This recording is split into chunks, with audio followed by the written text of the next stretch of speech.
आहेत असं नाही. असतील तर मध्ये प्रवेश केलाच नसता. आपण जे आलेले आहोत हे सर्वांच्या बद्दल माझं असं की आपण काय माहिती घेण्याबद्दल, सहकार्य करण्याबद्दल, माहिती घेऊन त्याच्याबद्दल आपल्याला काहीतरी समाधान निर्माण करायचं राहायची एका प्रकारची गरज आहे. आम्ही सर्व मानव समाज एका माता पित्याचे संतान आहोत. रक्ताचं आमचं तुमचं नातं आहे. या उद्देशाने ह्या समजून आपण सुशिक्षित फार मान्यवर व्यक्ती उपस्थित आहेत. त्यांचं एक मी आपल्या वाक्य ठेवणार आहे. त्यांनी फार गरजून कमीत कमी 15,000 जनसमुदाय होता. पोलीस यंत्रणा फार मोठ्या संख्येने उपस्थित होती. पत्रकार बंधू शेकडो होते. तो महत्त्वपूर्ण कार्यक्रम होता. त्यांनी जर समजलं की इस्लामबद्दल 2 शब्द आपल्याला माहिती करायला पाहिजे.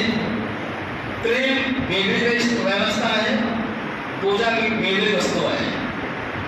प्रेम आणि पूजा एकत्रित होऊ शकतो. एकत्रित होणं जरुरी नाही आहे, गरजेचं नाही आहे.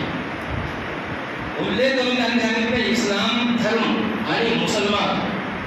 इस्लामला जे स्वीकारते त्या ते मुसलमान आहे. ज्यांची श्रद्धा असेल, ज्यांची आस्था असेल, ज्याने आपल्याला स्वतःला अल्लाह आणि पैगंबर साहेबांना समर्पित केलेलं, सरेंडर केलेलं असेल.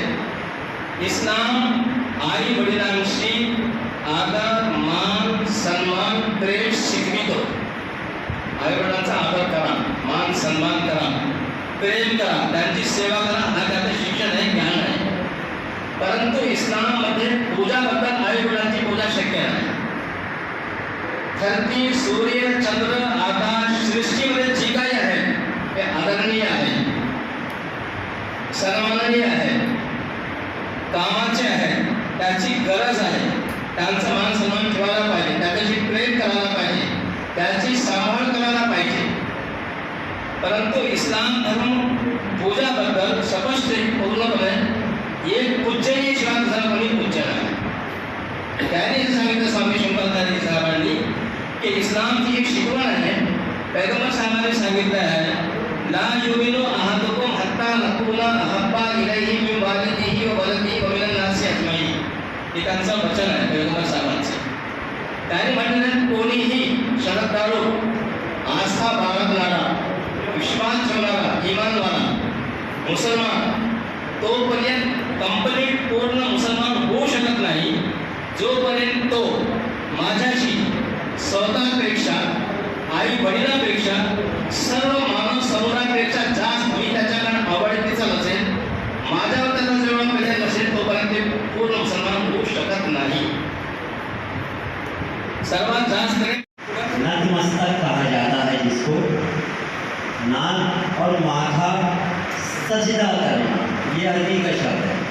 सिर्फ भाषा का फर्क है और इस भाषा के लिए बहुत सारी गैरसमझ निर्माण हुई है या की गई है. यहाँ आप लोगों को बुलाने का उद्देश्य सबसे पहला ये है कि ये मस्जिद आप लोगों की भी है, सारे समाज की है और रशीद मोहम्मद साहब की तालीमात, शिक्षाएँ आप लोगों के लिए भी है.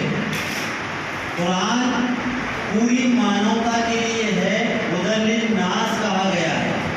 और वो ईश्वर, परमेश्वर, प्रभु, दाता, विधाता, इंग्लिश में गॉड और अरबी में अल्लाह, वो आपका भी रब है.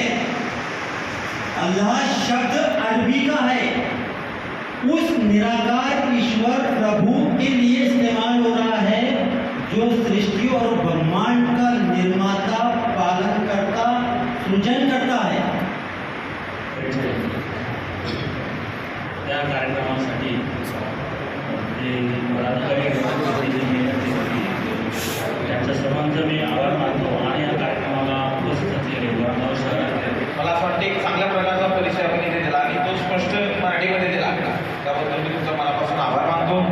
ईश्वर काय असतो, देव काय असतो याची संपूर्णता माहिती ते आपल्या मौलांनी दिली आणि त्याची परिचयाची आवश्यकता आहे, गरज आहे की आपल्याला खऱ्या अर्थानं आपल्या गावामध्ये जर कधी हिंदू आणि मुस्लिम एकता जर कधी आली असेल तर दोन्ही समाज हे